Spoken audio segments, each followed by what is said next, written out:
You have fallen into Event Horizon with John Michael Goddard.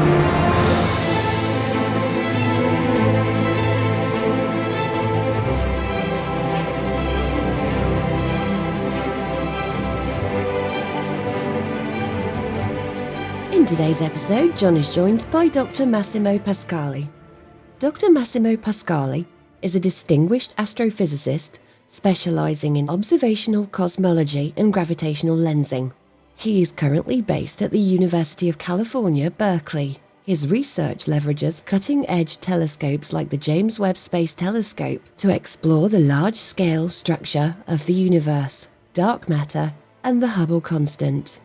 His recent groundbreaking study on the lensed supernova Hope, has contributed significant insights into the ongoing debate surrounding the Hubble constant, a critical parameter in cosmology.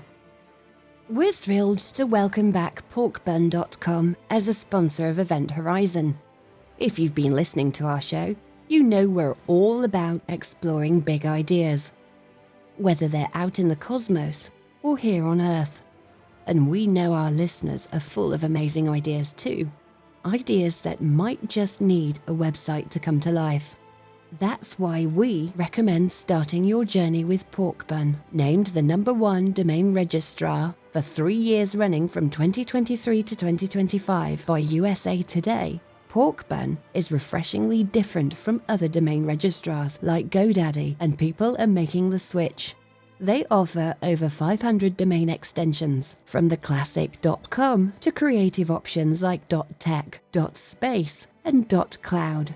Whether you're starting a blog, launching a portfolio, or building the next big space tech startup, Porkbun has the perfect domain for you. What makes them stand out? Competitive pricing and incredible value. Every domain includes free features like Whois Privacy, SSL certificates, DNS and URL forwarding, and hosting trials, because why pay for things that should be free? Plus, their AI-generated search tool, powered by ChatGPT, makes finding your ideal domain faster and easier than ever if you want a little help coming up with your domain name. And here's the best part. Porkbun doesn't force upsells like other places do. No constant pressure to buy add-ons you don't need unless you want to see them. Just a simple, user-friendly experience, backed by 5-star support 365 days a year. Right now, you can get $1 off your next domain name. Head to porkbun.com, choose the perfect domain, and start building your online presence today. Thanks again to Porkbun for supporting Event Horizon. We can't wait to see what you'll create. Massimo Pascale, welcome to the program. Hello, thanks for having me. Now, Massimo, the most amazing thing of this decade has been the successful launch and deployment of the James Webb Space Telescope. And it has made many, many, many discoveries, and just imagine what's hiding in the data that is yet to be discovered.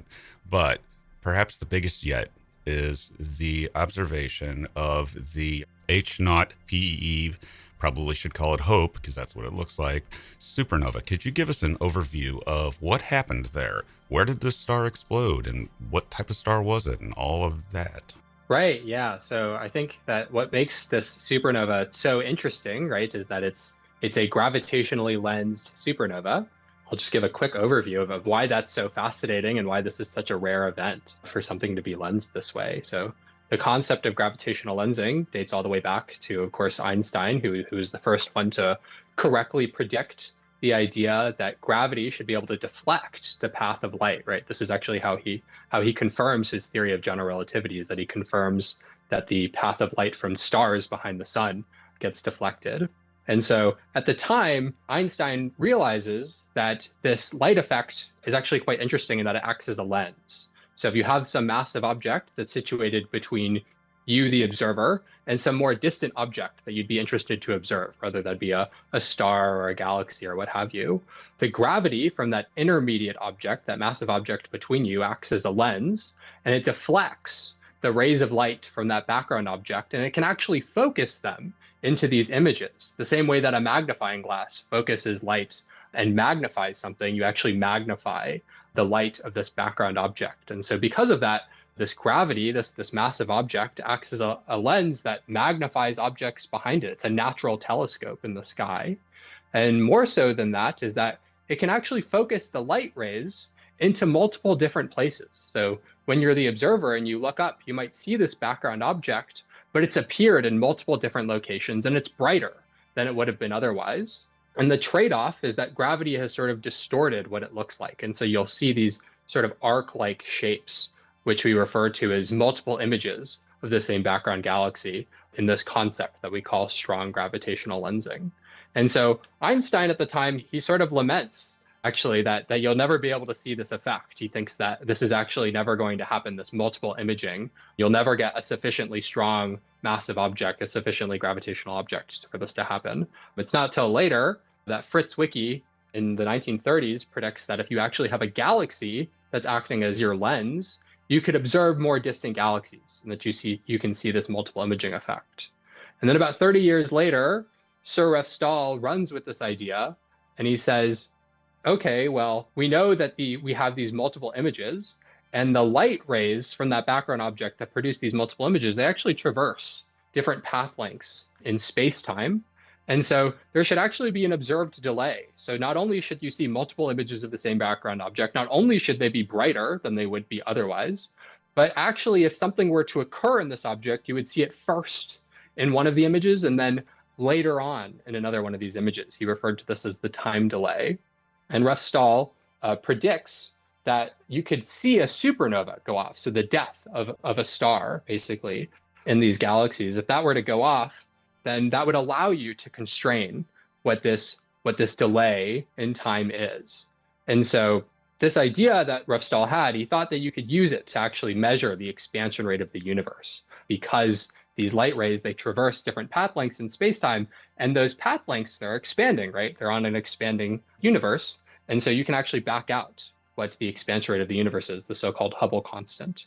And this isn't realized until much, much later, right? Ralph Stahl predicts this in 1964.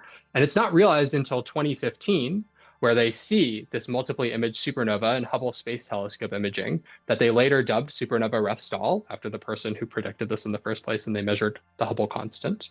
And then now what we have on our hands is the second ever case for that to happen. So it took many, many, many years from the prediction of it occurring, right, before they found it. And then not even 10 years later, we find the second one, which is usable for measuring this Hubble constant. And so we called this supernova HOPE, sort of a bit of a gimmicky name where we say the HO is H naught, standing for the Hubble constant. What sets this apart from supernova Ralph Stahl is that this is a type 1a supernova. And so supernova Ralph Stahl, which is the one that was discovered in 2015, is a type 2 supernova, which occurs in massive star death, right? When you have stars that are greater than 8 times the mass of the sun, they sort of reach the end of their life where they're no longer able to fuse elements in their core into heavier elements. And it sort of implodes on itself and rebounds out into this fantastic explosion, this type 2 supernova explosion. And so in that case, they understood how the light should vary with time from these supernovae, and that's how they figured out what the delay in time was from this multiply image supernova, and that's how they measured the Hubble constant. And in this case, we have a type 1a supernova, which is a different class of supernova. It occurs, still has to do with stellar death, but in a sort of different way. If you have a low mass star, it sort of goes quietly into the night, usually when it dies. Rather than some big explosion, it turns into what we call a white dwarf, where it's just upheld by the degeneracy pressure of electrons. And usually what it would do is it would just sit there and sort of cool over the course of its life until it finally goes dark. But something we've realized is that a lot of stars actually have companions. And so if this white dwarf star, this low mass star that's reaching the end of its life, has a companion that is evolving into a giant star, similar to what our sun will do, where it sort of reaches this intermediate stage in its life where its envelope starts to puff up a lot. The star gets much, much larger, and their companions, they're in a binary system. This white dwarf, it's greedy because it has gravitational pull. And so it's going to start pulling that puffed up envelope off of the giant star companion that it has. The giant has expanded too much. It can't hold on to its envelope anymore. And so as this white dwarf is accreting all of this matter, it's gaining mass, it surpasses a threshold that we refer to as the Chandrasekhar limit, where it becomes so massive that it can actually come back to life, right? We refer to the death of a star usually as when it's no longer able to fuse elements into heavier elements. But once it gains enough mass, it starts to be able to fuse again because of this mass that it has accreted onto its surface. And not only that, but it doesn't just come back to life, it comes roaring back to life. So much so that it actually can't control itself. And so it's going to end up burning itself completely into smithereens in a fantastic explosion in this type 1a supernova. And so what's very interesting about these type 1a supernovae is not only do we really well understand their light curve or how the brightness of the supernova changes over time, which is very important because this is what allows us to actually back out what the delay time is between the multiple images that we see it in. But what's so fantastic is that these are what's known as standard candles, meaning that we have a pretty good idea of what their brightness is, regardless of sort of where they are. Because you know what the intrinsic brightness is, even if it's far away and it's actually dim because it's very far away, you know how bright it's supposed to be. And so people like to use these to back out distances. But in this case, it's very important because of this magnification effect that I mentioned before. So if we have a type 1a supernova go off in a lensed galaxy, it's getting magnified by this gravitational lensing effect that I had mentioned before, right? And so usually we can predict what the magnification of these images are. People do this. They sort of model the dark matter of the lens and they try to figure out what the magnification is, but they can never actually check, right? We don't actually have a way usually to know what the magnification is. And so it being a type 1a supernova is a first because it actually allows you to check this magnification because it's a standard candle. We know how bright it should be and we can compare it to how bright we observe it to be and we can back out how much it must have been magnified. And so not only is this a cool test because it really tests our understanding of the lensing effect, but people in the 80s had actually determined, they'd built off of Ref Stahl's initial work in the 60s, and they determined that if you had a type 1a supernova and you yielded this magnification, it's actually more powerful for measuring the Hubble constant. It actually gives you more constraints. So, they were already building off of Ref Stahl's idea many, many years prior to when they would actually ever see one of these multiple image supernovae. Now, fast forward 40 years later, and this has finally come to fruition. We've observed this with the James Webb Space Telescope. In this case, it was a galaxy that was being a galaxy out at redshift 1.8. So, we're looking basically 10 billion years into the past.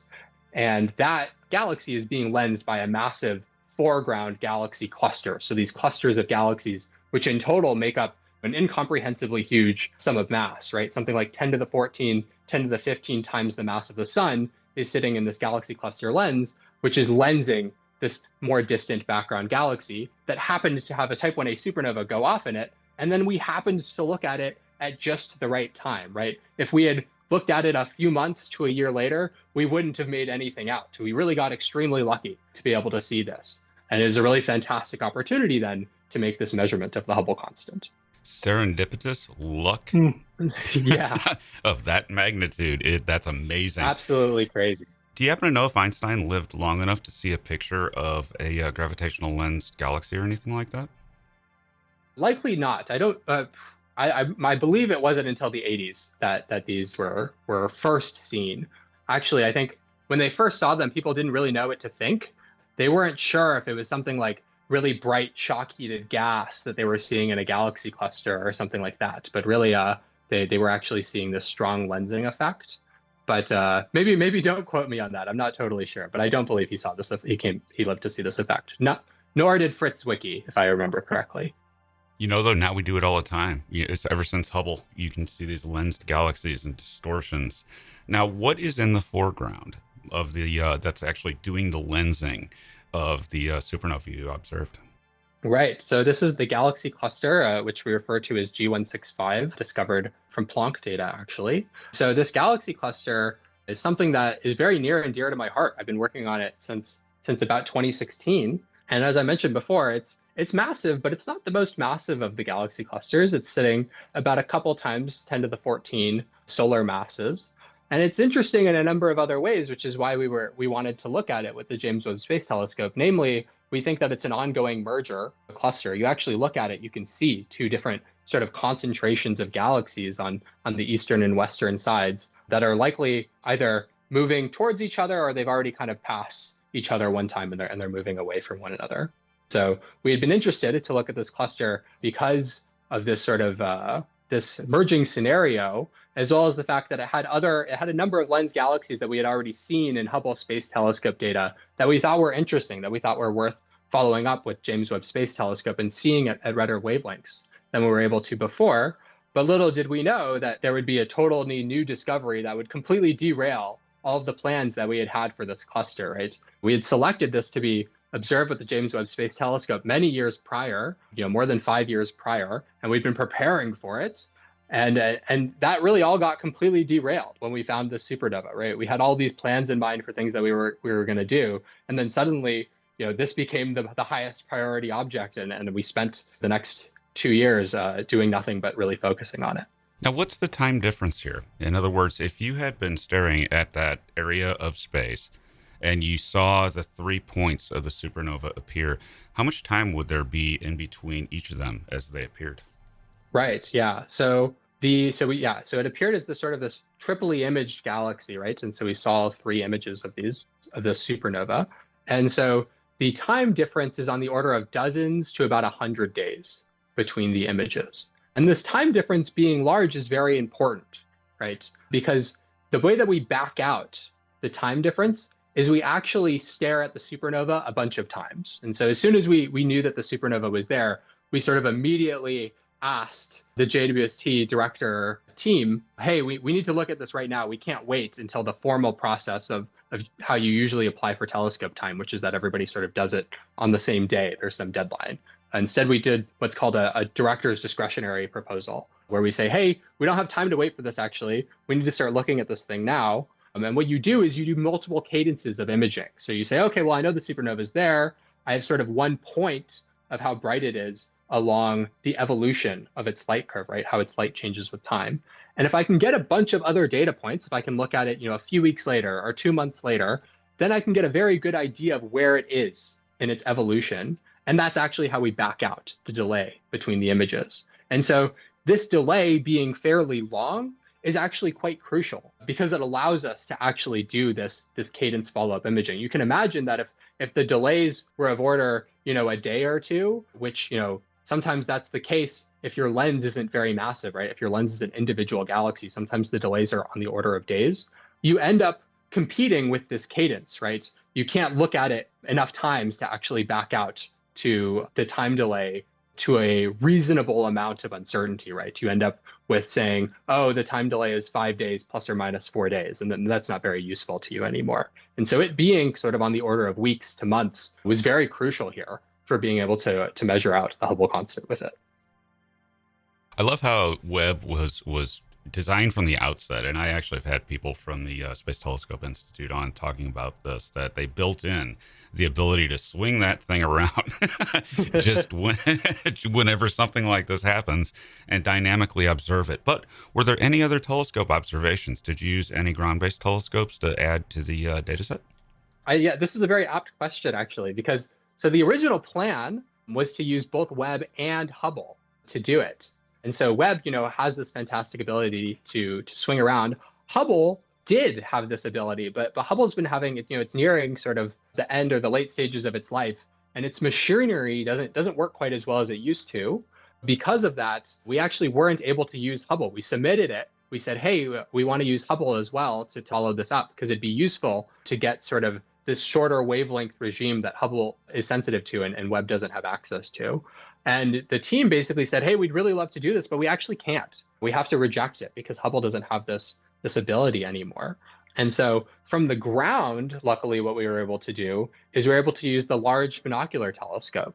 My colleagues, both at the University of Arizona, as well as my colleagues at institutions in Italy, were able to pair up to put in a director's discretionary program, similar to what we did for Webb, but on this ground-based telescope. And the reason why we needed to do that, actually, was because we didn't actually know what the redshift of this galaxy was. We had a decent idea of around where it was, but we didn't know the exact redshift. And we sort of needed that to do the planning for the Webb program. And so we used this ground-based telescope, and luckily they awarded us time. And my colleagues did very, very detailed work to use this ground-based telescope on an object that's actually quite faint in absolute standards to measure out the redshift. And they were totally right. We later confirmed it with Webb, that they were completely right in the way that they measured the redshift for this object. The poor Hubble Space Telescope and its failing gyroscopes. You Yeah. know, I mean, it's getting more and more limited, but did we get some mileage out of that telescope? It has said. So much so, I think we should retrieve it and put it in the Smithsonian or rebuild it again. But, one can wish. Now, how does this relate to the Hubble tension? Yeah, the Hubble tension. And so I've been sort of tossing around this Hubble constant concept, which I'm sure many of your viewers will be familiar with. But I think it's somewhat apt to go back to the original discovery of this expansion rate of the universe, especially in light of what's been going on geographically in that area, right? So Edwin Hubble in the early 1900s, I think it's been just a century since Hubble discovered that we weren't alone in terms of galaxies in the universe. He used the 100-inch Hale telescope on Mount Wilson Observatory, which at the time was the most powerful telescope in the world. Mount Wilson Observatory, situated just to the east of Pasadena, California, right? And so Edwin Hubble is using the most powerful telescope ever. He realizes sort of two things over the course of about a couple of years. One is that these smudges in the sky that we couldn't really make out before with other telescopes, that we referred to as nebulae because we thought they were balls of gas within our own galaxy. There are nebulae in our own galaxy, but these weren't it. He realizes, leveraging the Cepheid variable stars discovered 20 years prior by Henrietta Swan Leavitt, this Leavitt law that allows you to figure out how distant something is because these stars are standard candles, similar to the Type 1a supernovae. Hubble's looking at one of these smudges and realizes that the smudge is actually way too far away to be in our own galaxy, right? Like 2 million light years away, incredibly far away.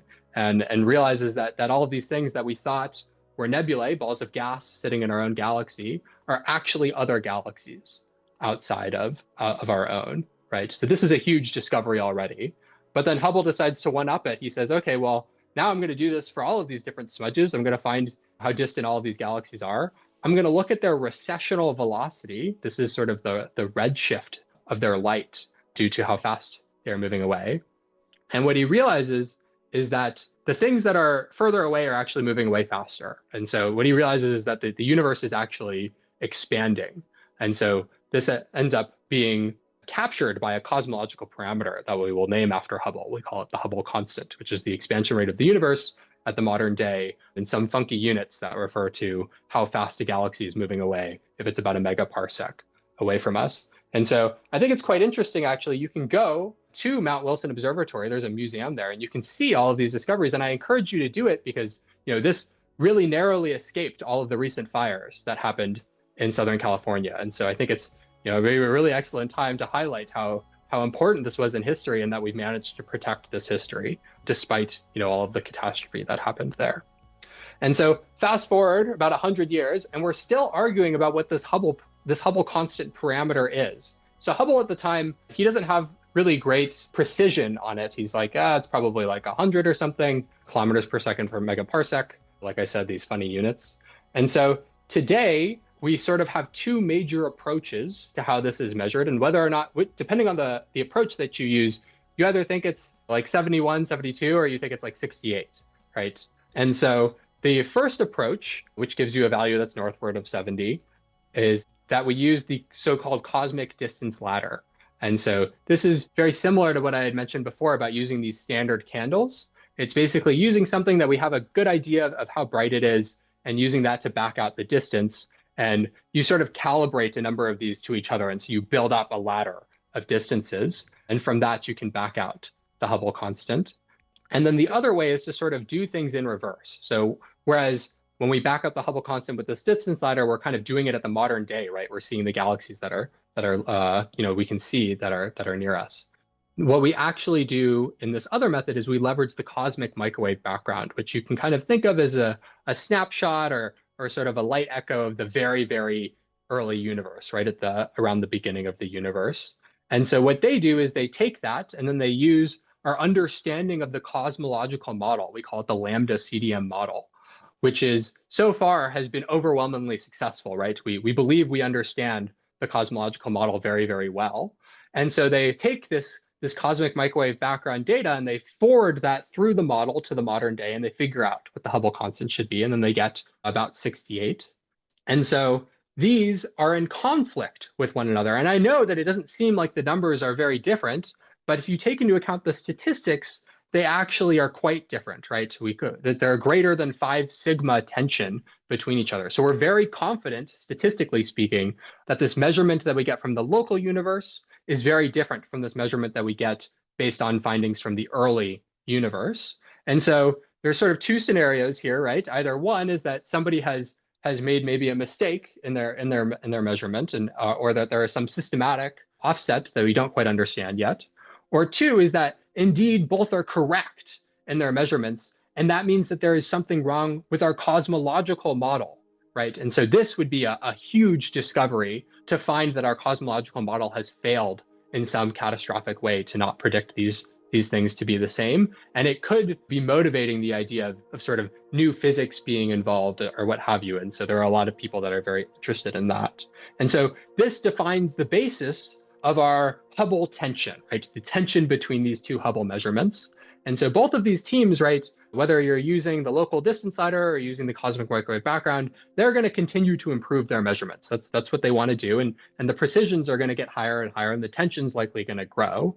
And so I think that one of the most useful things that we can do is to figure out ways that are independent of these two measurements, right, to measure the Hubble constant. And so this is what Ref Stahl, prior to even the Hubble tension being a thing in the 60s, had predicted, that we could use these multiply image supernovae to measure the Hubble constant. And that's what we were hopeful with here, hence the name Supernova Hope, that this supernova could yield a measurement of the Hubble constant that maybe one day, either on its own or when combined with measurements of other lens supernovae, could shed some light on this Hubble tension and provide something that has systematics, right, uncertainties that are somewhat independent of these other methods. It's an independent check.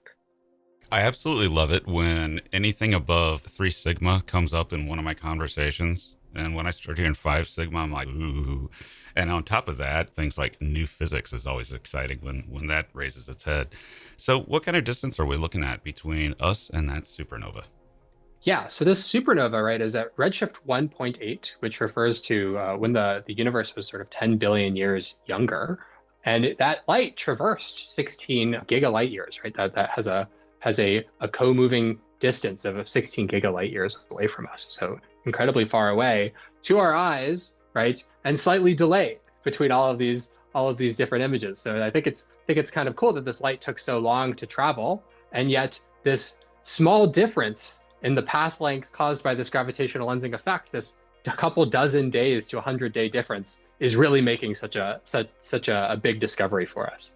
What does this tell us now? This galaxy, or this supernova, that's getting close. Well, 3 billion years or so close to the Big Bang itself. So this is an early look at a galaxy.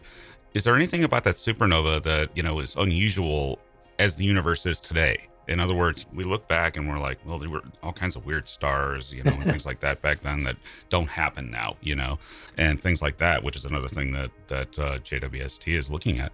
Was there anything sort of odd about it, or is it just truly a standard candle? In other words, the same type of supernova happens now as was happening then? Right. So this was actually a real fear for us because people aren't totally sure, right? The jury isn't completely out as to whether or not these type 1a supernovae that happen very early in the universe are different than the ones that happen sort of in the local universe. And other standard candles, they found that this could be an effect, right? A good one being these Cepheid variable stars that I had brought up earlier. People realized that depending on how distant they were, depending on what galaxy they were in, there could be some potential issues. Luckily, as far as we can tell, there was nothing that seemed very distinct about this type 1a supernova from what we would expect. And that's a good thing, because otherwise this measurement might not have been able to be done. And at the time, it was really pushing the limit of the highest redshift type 1as that we had seen. And so it wasn't the record holder by any means, but it made it somewhat difficult to make measurements of the magnification. And the reason being is that the way that we do this is we sort of take all of the type 1as that we've observed across different redshifts, and we kind of say, okay, well, based off of what the redshift is, we kind of expect its apparent brightness, so not its intrinsic brightness, but how bright we see it, to be this, right? And then we back out the magnification.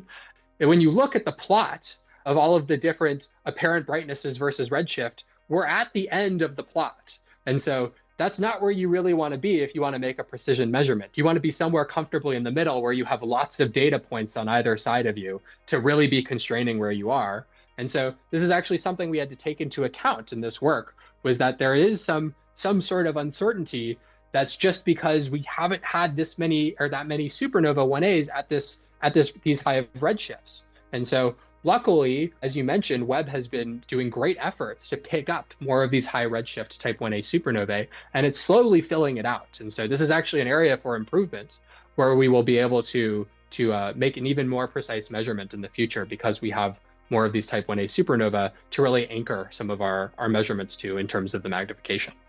Now, with what we're talking about here, the Hubble constant and such things, this raises a specter.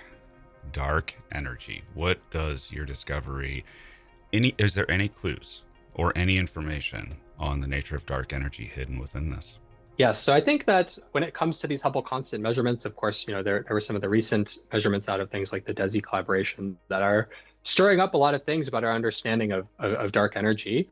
I'd say I would caution to try and use the measurement here to say anything strong about dark energy. I think, really this is I see this work as representing a foundational milestone in a new way to measure the Hubble constant that is already starting to give us some insights into Hubble tension, and in the future will continue to give us better and better insights. But I would somewhat caution to be using this measurement to make any really strong general statements about cosmology. Now, in regards to gravity and the foreground cluster, or double cluster, apparently, that's mostly dark matter doing that, right? So in other words, this gravitational lensing that we're seeing is largely a product of dark matter. Am I getting that wrong?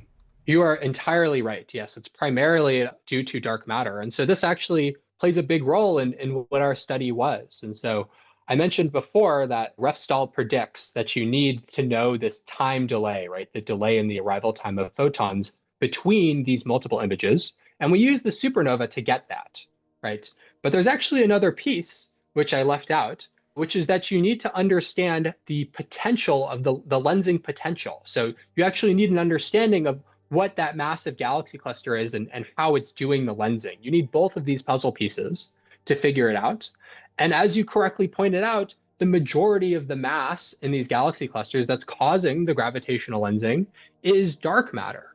And dark matter is something that we don't understand, right? We have general ideas about maybe what the profile of its mass should look like with distance and such, but we don't have a perfect understanding of this. And so when people go out to model these lenses, we call this lens modeling, very apt name, they have, in often cases, very different approaches to how they incorporate the dark matter into these models. And so when we were going through this study to get out this important puzzle piece, this understanding of the lensing effect due to this galaxy cluster, we put out an open call. We said, hey, if you have a premier method for doing the modeling of these lenses, we're agnostic to what we think the dark matter should be. We want everybody to contribute using their own ways to incorporate this dark matter.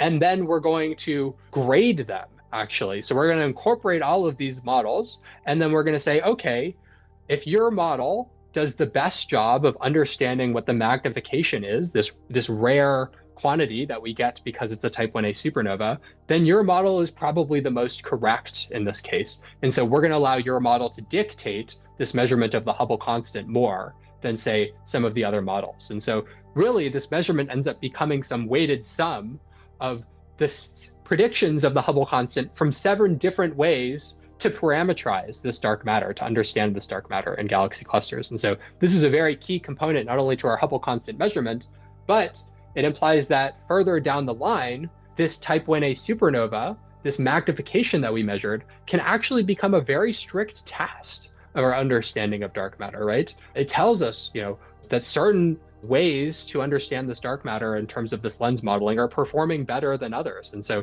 that will be a follow-up work that we want to do in the future. Was this Einstein's mistake? In other words, he realized that if you get enough gravity together, you could have a lens effect, but how would you get that much? you would never be able to see it. But what he was unaware of, and this was long before the late 1960s when Vera Rubin and others really started to nail down dark matter and realize it was there, is that what he didn't know about? Was that there was a lot more mass out there than what we really knew about in his day? Ooh, so I think that's an interesting question. I'd say probably Einstein, I don't know if I would call it a mistake. It's possible that he wasn't factoring some of these things in, but Fritz Wiki, only a few years after Einstein sort of initially does this, as I pointed out, this lamenting that we wouldn't observe it. Fritz Wiki says, hey, no, actually, if you have these nebulae, which he refers to as nebulae, even though it's the 1930s, we already know that these are galaxies. So really what Fritz is saying is, hey, if you actually have these galaxies, you should be able to observe this effect. And so I'd say Einstein really had everything that he needed at the time. If it was good enough for Fritz, it should have been good enough for Einstein. But like I said, I think nobody was prepared for really the scale that we would see it at today, where anytime you're looking at a galaxy cluster, you're seeing tons, right? At least a dozen of these images in any massive galaxy cluster you're seeing of this lensing effect. So I think even the great creative mind of Fritz Wiki was probably not prepared for the things that we ended up being able to see with Hubble and with James Webb Space Telescope. But it's amazing how right they were a lot of the time, and that these predictive things like general relativity just floors me to this day, that this over 100-year-old theory is holding up as well as it has. Of course there are discrepancies and things like that, and new physics and all that, but fundamentally it's just amazing a theory that early is still holding. And you could also say the same for Newton. What are your views on that? Yeah, I think it's an incredible testament to the scientific method, right? That a lot of these theories have held up for so well. I think it's very interesting when you think of the case of lensing. If you go through this work, you see a lot of the references that we're making when it comes to the actual understanding of this lensing effect go back 100 years, decades. People have been fleshing out all of this underlying theory for how this should work for a very long time, in many cases never even knowing if they would be observationally confirmed, right? And yet it's all held true. And all of that is really resting on the shoulders of Einstein's theory of general relativity. And it's absolutely fascinating that it's really all correct, right? Like, as you mentioned, it breaks down in certain regimes, but in the regimes that it's suitable for, it's unmatched. It continues to perform extremely well. Even when you look to other areas of astronomy, we think of things like the Event Horizon Telescope and these direct images of black holes, right, continue to be very stringent tests of general relativity that general relativity passes with flying colors. I think it's very fascinating that these things continue on for so long, they continue to be so strong, and that other scientists continue to build off of them and produce these fascinating discoveries. And I think it just simply means that, like Newtonian physics, it was incomplete, and so thereby comes general relativity, and it's also incomplete, and we're missing another puzzle piece. Yet, hiding behind it all is quantum theory, which is just as correct, if not more. Now, what's next? Do you have any further observations planned? I know serendipity is seeing a supernova, but what's next as far as looking at that cluster and your work from now on? Right, yeah. And so I can sort of start this off by saying how we actually discovered this, what the moment we actually discovered the supernova is, how lucky we were, and then how we were actually, you could say we were a little bit too lucky. And so we have some observations coming up in the future to help us with that. And so this cluster we had originally observed in 2016 with the Hubble Space Telescope. And then later we observed it with the James Webb Space Telescope, right, in 2023. And so what we were doing to actually discover the supernova was comparing these Hubble images with these James Webb Space Telescope images. And so in the regime where Hubble and JWST actually overlap, right? So they're actually looking at the same wavelengths of light. JWST has much higher resolution by a factor of a couple. And so when we were initially looking at these Webb images right off the press, right, the first day, we're seeing already all of these little details in these lensed galaxies that we just hadn't picked out before with Hubble, right? And if you stare at the Webb images, you can just see all of these little knots that are just appearing off of these lensed galaxies that would be completely washed out in the Hubble image because they just didn't have the resolution. And so in the first day, we had sort of mistakenly thought that this was just another detail that was just a testament to the power of JWST, right? We just said, oh, JWST is just so powerful. It just caught this new detail that we didn't see in the Hubble image. And then it was only upon further comparison that we were sort of all in this Zoom call together, and we were looking at this one knot, and we're realizing, hey, this should have really appeared in the Hubble image. It's far enough away from the host galaxy that they shouldn't have appeared blended together as one big smudge. It should have actually been obvious that they were two different things. And it's bright. It's bright enough that it should have appeared in our Hubble image. And sort of at that moment, we all look to each other, and we all know we're thinking exactly the same thing. It's a supernova, right?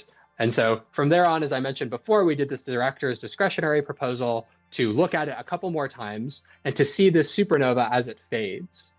What I think is so lucky is that we found this supernova, and it's in all of our JWST images. Every single one shows this brilliant, beautiful supernova. It's a little bit fainter in some of the other ones.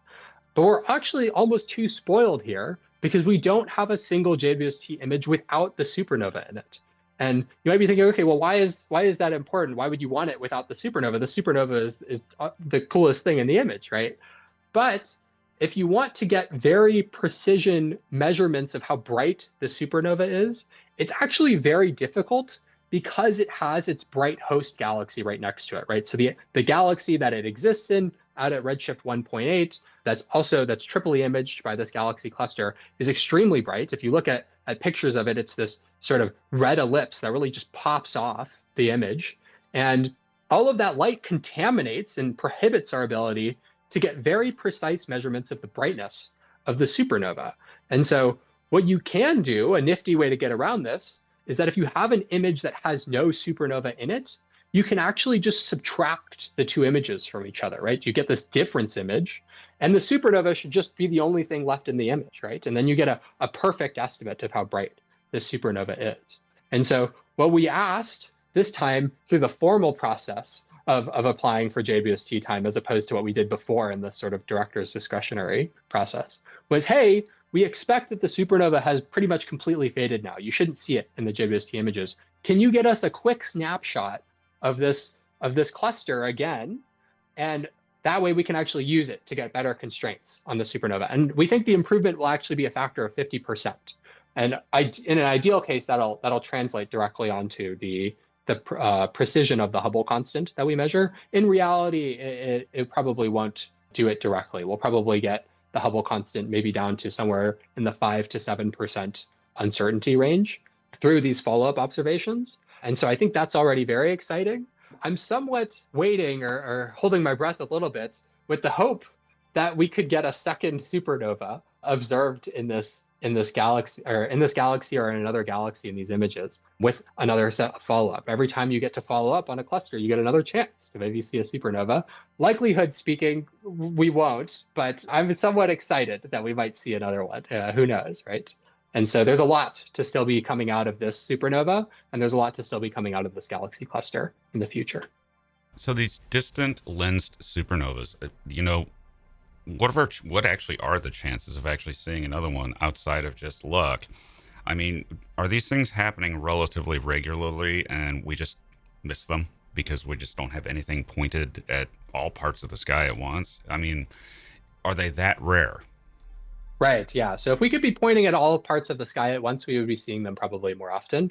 We've confirmed that we've missed. We have a couple that we have actually already confirmed that we've missed. One of them being supernova Requiem, where people were sort of looking through archival imaging and they noticed that there was a supernova there. But by then it had been years, and so they couldn't go back to see it. And then since the discovery of supernova Hope, actually within a few months later, they found another one, which was called supernova Encore, which was in the same galaxy as the supernova Requiem, except that the difference in this case is that they actually did catch it in time to be able to leverage it. And so there will actually be another measurement of the Hubble constant from a lens supernova that is in the near future. And so JWST has not been up for very long. We've already seen two that are usable for the Hubble constant. I know that we've seen other lens supernovae, at least one other one. It just wasn't viable for making these measurements. And indeed, you can go through the lens galaxies in these clusters. You can sort of count them up and see what the total mass in stars is of these galaxies, which traces out to the rate of type 1a supernova. And then you can actually measure what the rate of star formation, how many solar masses of stars are you actually creating per year in these galaxies? And that traces these type 2 supernovae, these massive star death supernovae. And from that, you can make a calculation of how many times, what the likelihood is of you seeing a supernova if you were to stare at the same galaxy cluster over and over again. And you can design a program. And indeed, we find that in certain cases, for certain galaxy clusters that are well suited for this, you can design a program where you look at it, maybe a dozen times over the course of a year, and there's a high likelihood that you will find one of these supernovae. And so I'd say they are incredibly rare. And right now we just discover them totally serendipitously, but you can design a program, an expensive program, but you can design a program that will likely find more of these with something like Hubble Space Telescope or James Webb Space Telescope. And that's not even to mention that we have upcoming wide field surveys, right? Like the Vera and Rubin Observatory, like the Roman Space Telescope, which will certainly increase the number of these lens supernovae that we're going to see. And there are detailed calculations by a number of people that have predicted that with Roman, we might see something on the order of 12 to 24 of these lens supernovae, and with the Vera and Rubin Observatory, on the order of 100 or more. The big difference is that in most of these cases, they likely won't be lensed by galaxy clusters. They'll be lensed by individual galaxies. We call this the galaxy-galaxy lensing regime, where one galaxy lenses another galaxy. In these cases, it's a slightly different ballgame because of what I had pointed out before, which is that the time delay between the images is quite a bit shorter. And so the best way forward with those is actually to get many, many of them and sort of stack them up. And at that point, you'll start reaching precision. Whereas sort of on this galaxy cluster scale, even a single measurement is getting you, less than 10% uncertainty on the Hubble constant. And so they're sort of different ball games. But if you're interested in this concept of this time delay and these supernovae, this is a really exciting time to be on the lookout for them because we're going to be getting many, many of them over the next 10 years. Yeah, that's where I was going was Vera Rubin, because with all sky surveys on that level, it's a game changer, just a huge game changer in all parts of astronomy. Massimo, on that note, we are out of time, and I hope you will come back as your work progresses and we learn more and make more measurements of the Hubble constant. Yeah, this was fantastic. Thank you for having me on, and I would, of course, love to come back to share any future discoveries that we might have.